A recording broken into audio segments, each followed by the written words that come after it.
ಪ್ರಾಥಮಿಕ ಶಿಕ್ಷಣ ಸಂಘದ ಅಧ್ಯಕ್ಷರು ಮತ್ತು ಪದಾಧಿಕಾರಿಗಳು ತಾವು ಆಯ್ಕೆಯಾಗಿ ಇವತ್ತು ನಮ್ಮ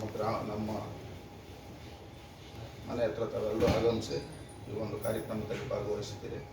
ನಾನು ಈ ಸಂದರ್ಭದಲ್ಲಿ ಈ ಕ್ಷೇತ್ರದ ಶಾಸಕನಾಗಿ ಆಯ್ಕೆಯಾದಂಥ ಸಂದರ್ಭದಲ್ಲಿ ನಾನು ಮೊದಲನೇದು ಶಿಕ್ಷಣಕ್ಕೆ ಹೆಚ್ಚಿನ ಆದ್ಯತೆಯನ್ನು ಕೊಡಬೇಕು ಅನ್ನೋ ಒಂದು ಸಂಕಲ್ಪವನ್ನು ಮಾಡಿದ್ವಿ.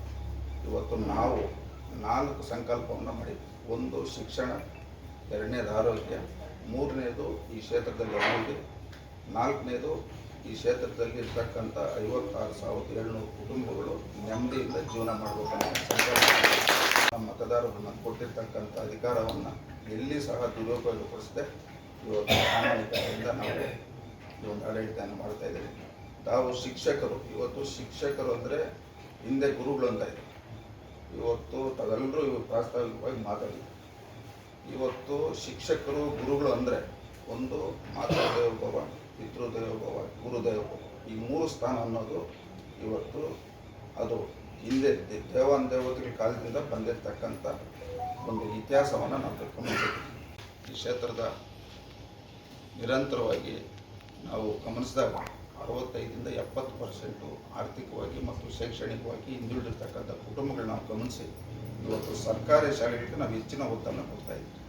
ಇವತ್ತು ತಾವು ಶಿಕ್ಷಕರು ತಾವು ಎಲ್ಲಿದ್ದೀರಿ, ಹೊಸದಾಗಿ ಇವತ್ತು ಪದಾಧಿಕಾರಿಗಳು ಅಧ್ಯಕ್ಷರು ಆಯ್ಕೆಯಾಗಿದೆ. ಇಡೀ ಕ್ಷೇತ್ರದಲ್ಲಿ ಯಾವುದೇ ಶಾಲೆಯಲ್ಲಿ ಏನೇ ಸಮಸ್ಯೆ ಇದ್ದರೂ, ಮೂಲಭೂತ ಸೌಕರ್ಯಗಳಿರ್ಬೋದು, ಯಾವುದೇ ಗೊಂದಲ ಇರ್ಬೋದು, ನಿಮ್ಮ ಶಿಕ್ಷಕರಲ್ಲಿ ಯಾವುದೇ ಕಾರಣಕ್ಕೂ ಗುಂಪುಗಾರಿಕೆ ಆಗಬಾರ್ದು. ಇದು ನಾನು ವಿಶೇಷವಾಗಿ ಕಾರ್ಯದಲ್ಲಿ ತಾವು ಏನು ಮಕ್ಕಳಿಗೆ ವಿದ್ಯಾಭ್ಯಾಸ ಕಲಿಸ್ತೀರೋ ನೀವು ಪ್ರಾಮಾಣಿಕತೆಯಿಂದ ಕಲಿಸಿದಾಗ ನಿಮ್ಗೆ ಮತ್ತು ನಿಮ್ಮ ಕುಟುಂಬಕ್ಕೆ 3 ಒಳ್ಳೆಯದಾಗ್ತದೆ.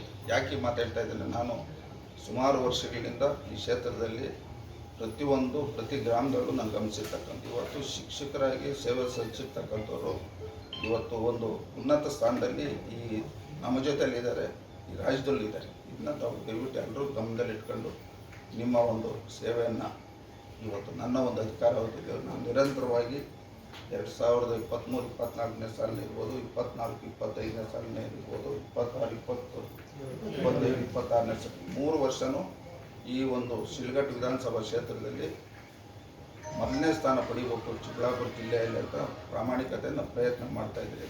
ಕೆಲವು ಕಾರಣಾಂತರಗಳಿಂದ ನಾವು 2ನೇ ಸ್ಥಾನ 3ನೇ ಸ್ಥಾನದಲ್ಲಿ ಬರ್ತಾಯಿದ್ದೀವಿ. ತಮ್ಮೆಲ್ಲರ ಒಂದು ಆಶೀರ್ವಾದ ಮುಂದೆ ಈ ಶಿಲ್ಘಟ್ಟ ವಿಧಾನಸಭಾ ಕ್ಷೇತ್ರವನ್ನು ಜಿಲ್ಲೆಯಲ್ಲಿ 1ನೇ ಸ್ಥಾನಕ್ಕೆ ತರ್ತಕ್ಕಂಥ ಕೆಲಸ ತಾವೆಲ್ಲರೂ ಪ್ರಯತ್ನವನ್ನು ಮಾಡಬೇಕು. ತಮ್ಮೆಲ್ಲರೂ ಸಹಕಾರ ಮುಂದಿನ ದಿನಗಳಲ್ಲಿ ನನಗೆ ಇರಬೇಕಂತ ಹೇಳ್ತಾ ಈ ಕಾರ್ಯಕ್ರಮವನ್ನು ಅಚ್ಚುಕಟ್ಟಾಗಿ ನೆರವೇರಿಸ್ಕೊಡ್ತಾ ಎಲ್ಲರಿಗೂ ಹೊಂದಿಸ್ತಾ